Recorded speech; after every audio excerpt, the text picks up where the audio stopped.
Welcome back to the Michigan Business Beat, brought to you on the Michigan Business Network. I'm Chris Holman, coming to you from remote.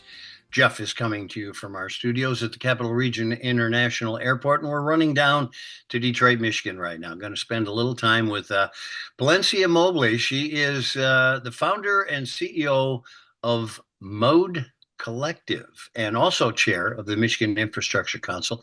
How you doing, Palencia? I'm doing great today. How are you?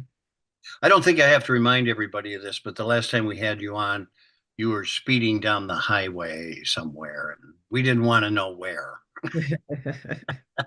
Trying to get back to my desktop to you all, but had my times mixed up. I'm sure. I'm sure. So let's start out with what is the Water Asset Management Council? So, the Water Asset Management Council is a subsidiary of the Michigan Infrastructure Council. It is by legislative action one of the groups that was formed when the legislation was formed to create the Michigan Infrastructure Council. There's been a Transportation Asset Management Council for some time, but there was never one specific to water. And so, what we know about water typically, right, is those lines running under the same highways, freeways, and streets we all travel upon. And so, to have a coordinated approach to infrastructure, water, and transportation should be at the forefront. All right. So let's talk a little bit about who's on that, specifically qualities and experience that you're looking for in the new Water Asset Management Council representatives, and how will their role contribute to advancing Michigan's water? So we're really looking for people who are excited about improving water infrastructure and water management in Michigan. So we are looking for people who have either operated systems, who have run systems, public water authorities, even potentially private water utilities. We want folks who really understand the business of water, wastewater, and stormwater. These are essential elements when it comes to how we live and how we thrive in a community. And so we want people who are really passionate about the changes that need to happen and the investments that are necessary to improve our water infrastructure throughout the state.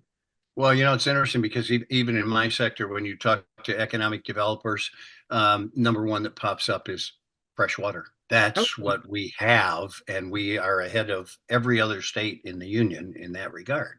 So oh it's yeah. really important to protect it. Yeah, so we in Michigan, right, have I think the second largest number of public water systems per capita besides California. And so, what is true about Michigan from an economic development standpoint, I consider the water gold, right? To me, it's liquid gold.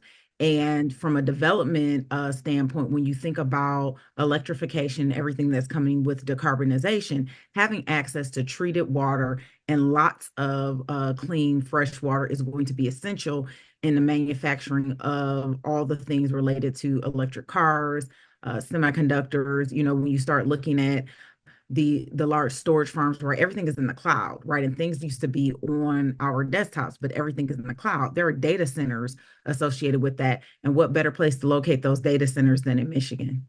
No, you're absolutely right. And when you put yourself second behind California, you have to remember a lot of their facilities are desalinization. I mean, they're a totally different purpose. What do you believe are the most pressing water infrastructure concerns? The biggest concern is money. So, though the IIJA and the bill dollars really provided, a good boost to infrastructure and capital investment for water, it's still not enough. And so, when we begin to look at our economy and our communities, how do we best help those communities achieve lasting investment? And make the infrastructure impact that is necessary to continue to provide excellent water quality.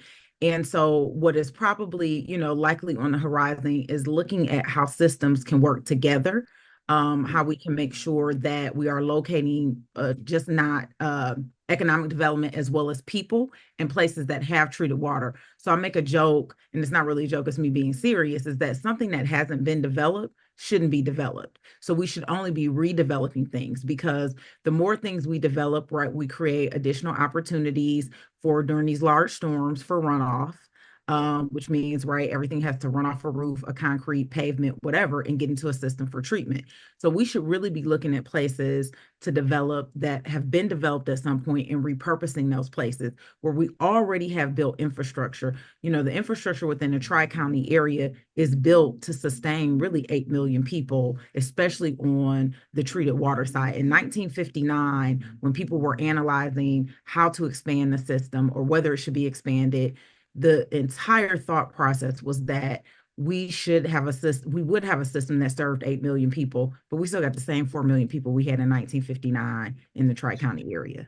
Quincy, we literally have about 30 seconds. How are you going to ensure equity in this whole thing? Because sometimes these improvements run along economic lines. So there are a lot of different measures for equity in the way the analyses are done to award funding on the federal level, and it takes into account census tracts and environmental justice communities. And the EPA requires that 51% of the funds go to disadvantaged communities, and that Michigan has done a tremendous job with that. Excellent. Palencia Mobley, thanks so much for joining us. And thanks so much for being in a stable chair this time, as opposed to driving the expressways. Thank you, and have a great one. You too. She is, of course, chair of the Michigan Infrastructure Council and also CEO of Mode Collective. You're watching the Michigan Business Beat on the Michigan Business Network. I'm Chris Holman.